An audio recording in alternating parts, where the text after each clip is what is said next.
এই হলো ছাগলের ধর্ম। যাই হোক, বিশ্বনবীর সামনে এমন কথা বলা উচিত নয় যেটা ধৃষ্টতাপূর্ণ। রহিনা বলে কাফেরেরা, তখন মদিনার কাফেরেরা ইহুদিরা রহিনা বলে মনোযোগ আকর্ষণ করতো যে এইদিকে তাকাও, আবার এটার একটা খারাপ অর্থ ছিল। তো এই শব্দটা মদিনায় যে মক্কাবাসীরা মুহাজিররা নিয়ে ফেললো। আল্লাহ রাব্বুল আলামিন কোরআনের আয়াত নাযিল করে দিয়ে বলে দিলেন, তোমরা রহিনা বলো না, বরং তোমরা উনজুন্না বলো। সুবহানাল্লাহ বলবেন না? আল্লাহ রাব্বুল আলামিন রাসূল সাল্লাল্লাহু আলাইহি ওয়াসাল্লামের শানে বেয়াদবিপূর্ণ ভাষা শুধু নয়, উচ্চ স্বরে কথা বলার জন্য কোরআনের আয়াত নাযিল করে দিয়েছে। ওগো রাসূলের সাহাবীরা, তোমাদের কথার আওয়াজ যেন আমার নবীর কথার চেয়ে বড় না হয়ে যায়, সতর্ক করেছেন কে? সুতরাং সেই রাসূল সাল্লাল্লাহু আলাইহি ওয়াসাল্লামের শানে যদি কথা বলতে হয় একটু মাথায় রাখতে হবে কথাগুলো যেন সুন্দর পরিমার্জিত হয়। ডক্টর মিজানুর রহমান আজহারি ভাই উনি কথা অনেক বলেন, ভালো বলেন, সুন্দর বলেন এবং মানুষকে বোঝানোর জন্য যুগের সাথে তাল মিলিয়ে কথাগুলো বলেন। এর মধ্যে বলতে যেয়ে যদি দুই একটা স্লিপ অফ টাং হয়, ওইটাকে প্রমোট করা আমাদের দায়িত্ব নয়, ঠিক না বেঠে? ওইটাকে প্রমোট না করে যে কথাগুলো ভালো আছে সেইগুলো প্রমোট করেন, তবেই বুঝবো আপনি ভালো মানুষ। তারা হইলে বুঝে নিতে হবে আপনার উদ্দেশ্য খারাপ। কেমন খারাপ? বন্ধু বান্ধব একসাথে যেখানে যে বন্ধুর বাড়ি দাওয়াত খাইতে যায়, এদের মধ্যে একজন বন্ধু ছিল যাই খায় একটা করে খুব ধরে, একটা করে ত্রুটি বের করে। তোমার বাড়ি আজকে লবণ একটু কম হয়ে গেছে। আরেকজনের বাড়ি খাইলে কয় এই বাড়ি আজ খাইলাম ঠিক আছে, হলুদ একটু বেশি হইলে ভালো হইতো।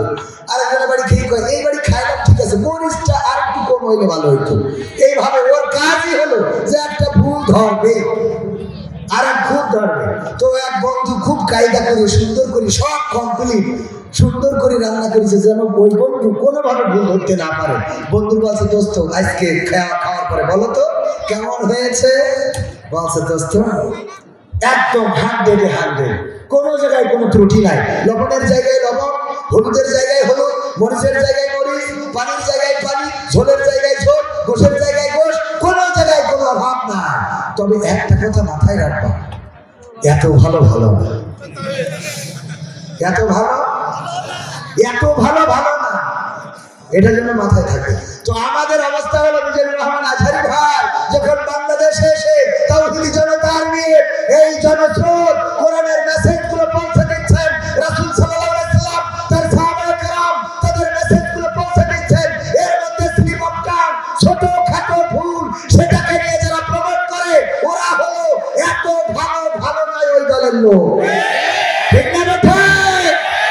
আমার এর অর্থ এই নয় যে আমরা অন্ধভাবে কোন একজনের কথাকে আমরা সব মেনে নেব, কারণ তিনি তো নবী নন। তিনি নবী? মিজানুর রহমান আজহারি কি নবী? না, নবী নন। সুতরাং তার ভুল হওয়া অস্বাভাবিক নয়। ভুলটারে ভুল বলতে আমরা কার্পণ্য বোধ করবো না। রাসূল সাল্লাল্লাহু আলাইহি সাল্লামের সামনে কাউবয় না বলে আরো ভালো শব্দ ব্যবহার করা যেতে পারতো, ঠিক না? আরো ভালো শব্দ ব্যবহার করা যেতে পারতো। মুহতারাম হয়তো স্লিপটা অথবা বুঝাতে যে বলে ফেলেছে, এটা ওনার জায়গা থেকে। বাট এই কথার বাইরে ওনার 100টা ভালো কথা আছে। কয়টা? অথবা 99টা ভালো কথা আছে। একটা খারাপ কথা নিয়ে টানাটানি করার কোনো দরকার আছে? আল্লাহ আমাদের হেদায়েত নসিব করে দিন, বলেন আমিন। সম্মানিত ভাইরা, মাহফিল কি শুরু করব?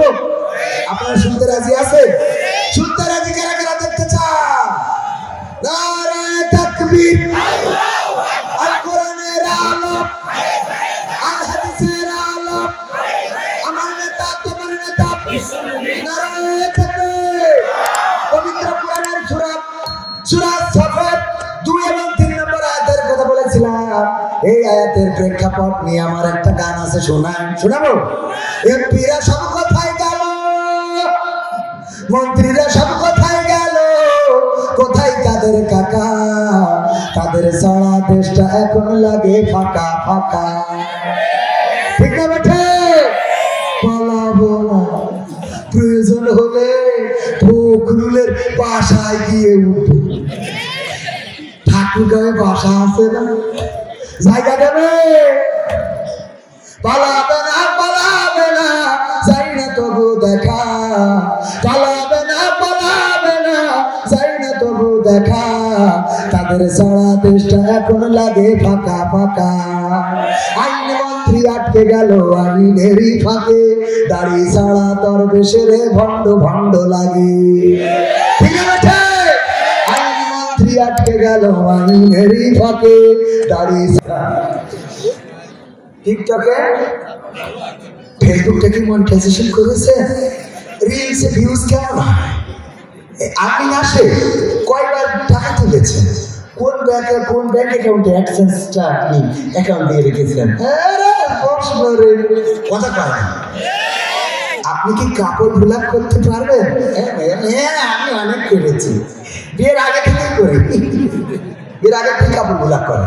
কাপড় ভোলাপ বোঝেন? বউ ক্যামেরা ধরে, দূর পকেটে খালি ঢুকাই দিয়েছে। বউ ধরে ক্যামেরা আর স্বামী থাকে পিছনে দাঁড়ায়। আর দেখেছেন না, স্বামী থাকে পিছনে দাঁড়ায়। হাই বন্ধুরা, আমি এসেছি, তোমরা কেমন আছো? আমার সাউন্ড কি শোনা যাচ্ছে? হ্যাঁ কমেন্ট করো। হ্যাঁ মারছে তো, হ্যাঁ আমার সাউন্ড কি ক্লিয়ার আছে? এই যে পিছনে দেখো, আমি আজকে কাকে নিয়ে হাজিয়েছি? আমার পাগল ও কবির ছাড়া তাই জয়েন করেছি। কবির ছাড়া তাই আপনার জন্য ফ্লাইং কিস করলাম। আর পাগল পিছনে দাঁড়াতে, ঠিক না বেঠিক? এইগুলো করে জাহান্নামের দিকে দুই কাটি আগায় যাচ্ছে। সত্য বলছি না মিথ্যা বলছি? আপনারা মনে করছেন এই ওয়াজগুলো আমাদের জন্য, কিসের জন্য? মুরব্বীরা যদি মনে করেন এই ওয়াজগুলো তো আমাদের জন্য না, আপনার নাতি নাতনি এই কাজগুলো করতেছে। আপনার নাতি নাতনি আপনি দেখেও দেখেন না, শুনেও শোনেন না, মাথায় রেখেন বলবে দাদা ছাড়া জাহান্নামে যাবো না।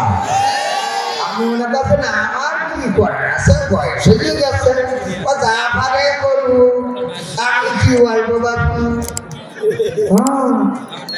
হ্যাঁ, এত সোজা না, বরং আপনারও দায়িত্ব আছে। এই নাতি, তোমার দাদি এই বয়স হয়ে গেছে, ওর দিকে এখন ঘুরতেও তাকাবে না, তাও দেখো বোনকা কিনতে ভুলিস, ঠিক না বেটে?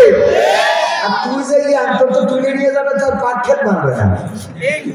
বোরখা তুই আরো চাইতে পার, বরং পারলি অন্য আরো লোহার বোরখা পক্ষে, কোথায় পারে? ঠিক না বেটে?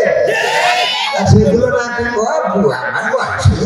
এই আপনার নাতি দেখলাম ওখানে কাছে দেওয়া, বাপু এখন বয়সের দোষ, ও পারে করুক, আমার কি, তোমার কি কবরে যাবে? কথা কেমন? এইগুলো আদর্শবান তৈরি করার দায়িত্ব কাদের? আমি তো মাহফিল শুরু করিনি, পবিত্র পুরাণে সূরা তোহার 55 নম্বর আয়াত পড়েছিলাম, মনে আছে আপনাদের? মনে আছে? আর আজকে তো কোনো বিপ্লবী গানই গাইনি। এখন শেখ হাসিনা চলে গেল, ওটা গাওয়া হলো না। ওবায়দুল কাদের কাকারটা গাওয়া হলো না। কত গান, এই যে 100টারও বেশি গান এর মধ্যে রয়েছে। এসব গাওয়া লাগবে না? গাওয়া লাগবে না? দরকার 2-3 দিন লাগে লিখবেন নাকি? হবে হবে থাকবো না, কারা কারা হাত উঁচু করে?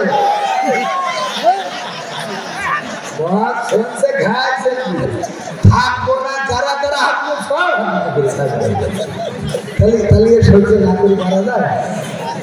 আল্লাহ বললেন ওয়াইদা কুরিয়াল কুরআন ফাসতামিউ লাহু ওয়া আনসিতু লাআল্লাকুম তুরহামুন। যখন তোমাদের সামনে কোরআন তেলাওয়াত করা হয়, কোরআন থেকে পড়া হয়, তখন তোমরা চুপ থেকে হৃদয়ের কান দিয়ে শুনবে, যাতে করে তোমাদের উপরে আল্লাহ রহমত বর্ষণ হতে পারে। বলেন সুবহানাল্লাহ। তাহলে চুপ থেকে কি করতে হবে? হৃদয়ের কান দিয়ে শুনতে হবে। হুটহাট করে খালি হাত উঁচু করলে হবে না, হাত উঁচু করার সময় বুঝে শুনে করতে হবে। ঠিক না বেটি? ঠিক না বেটা? একজন কালেকশন করতেছে, বুঝুন আমার ভাই বক্তা মানুষ, দ্বিতীয় বক্তার তো কালেকশনের দায়িত্ব থাকে, কিন্তু ভাই সিয়ারা ভালো বলে কালেকশন দিবি। আমার সিয়ারা খারাপ তো বলছে আপনি তো করে দেবেন লাস্টে। মানে সিয়ারা খারাপ হলে জ্বালা শেষ নেই। রবিকুল্লাহ আফসারের কাছে একজন প্রশ্ন দিয়েছে, হুজুর প্রজেক্টরে কি আপনাদের ওয়াজ শোনা যাবে? তো রবিকুল্লাহ আফসারি নোয়াখালী ভাষা ওয়াজ করে দেখেছেন না, বলছে যে যাবে, যদি আর মতো সিয়ারা খারাপ হয় তাহলে দেখতে পারবে, কিন্তু আজারের মতো সুন্দর হইলে দেখা যেত না। আজারের মতো সুন্দর হইলে দেখা যাইতো। আমার ভাইজান উনি করেন। আরেকটা প্রশ্ন আছে, মিজানুর রহমান আজহারি, হুজুর রাসূল সাল্লাল্লাহু আলাইহি ওয়াসাল্লামকে কাউবয় বলেছেন, এটা কি রাসূল সাল্লাল্লাহু আলাইহি ওয়াসাল্লামের শানে বেয়াদবি নয়? এত বড় বড় কঠিন জটিল প্রশ্ন, উত্তর দেওয়া কঠিন না? কথা 2 ঘন্টা বললে 2 ঘন্টা যদি কেউ কথা বলে, এই কথার মধ্যে স্লিপ অফ টাইম, দু একটা কথা এলোমেলো হয়ে যেতে পারে না? পারে না? পারে না? পারে না? কথা বলতে যে ঠাস করে হঠাৎ মুখ তো বের হয়ে গেল, গুলি গুলি, সেটার জন্য তো বন্দুকটাকে তাক করে তারপরে ফায়ার করতে হয়, কিন্তু মুখ এমন একটা বন্দুক যে বললেন ঠাস করে বের হয়ে গেল। আমি ওনার একটা কষ্ট দিয়ে কথা বলে ফেলতে পারি, হঠাৎ বলেই ফেলেছি, বের হয়ে গেছে, এটা আটকানোর সুযোগ কেউ নয়। বিশ্বনবী সাল্লাল্লাহু আলাইহি সাল্লামকে রাখাল বলতে, যে রাখাল মানে আল্লাহ রাসূল সাল্লাল্লাহু আলাইহি সাল্লাম, আল্লাহ রাব্বুল আলামিন যত নবী পৃথিবীতে পাঠিয়েছেন সব নবীকে দিয়ে প্রায় ছাগল চড়িয়েছেন, উট চড়িয়েছেন, দুম্বা চড়িয়েছেন। যা আগে এইগুলোর সাথে তারেক মোল্লার একটা ওয়াজ শুনেছিলাম, বলেছে যে আগে ছাগল মানুষ করতে পারো কিনা দেখ, কারণ এই ছাগলের কাজ হলো যা কয় তার উল্টো করে, যা কয় তার উল্টো করে। তো এই জন্য ছাগল দিয়ে আগে রাসূল সাল্লাল্লাহু আলাইহি সাল্লাম বা অন্য নবীদেরকে আগে দায়িত্ব দেওয়া হয়েছে যে আগে ছাগল চড়াও, ছাগল যদি দুটাই মানুষ করতে পারো, মোটামুটি কন্ট্রোল করতে পারো, তাহলে উম্মাদেরকেও কন্ট্রোল করতে পারবা। কারণ ছাগল টাইমলে পা বাঁধাই দিয়ে বসে থাকে, যতটা না সামনে টানে আরো তত যাবে না, যাবে না। মজার কাছে জিজ্ঞেস করছে, এক বেড়ার মধ্যে 5টা ছাগল ছিল, 2টা বেরোয় গেছে, তাহলে আর কটা থাকে? তো বলছে একটাও থাকে। বছর 2টো বেরোয় গেলে একটা থাকে না, মানে বলছে ছাগলের ধর বোঝে না, ও 2টো বেরোয় গেলে আর 3টে ওখানে থাকে, 5 কখন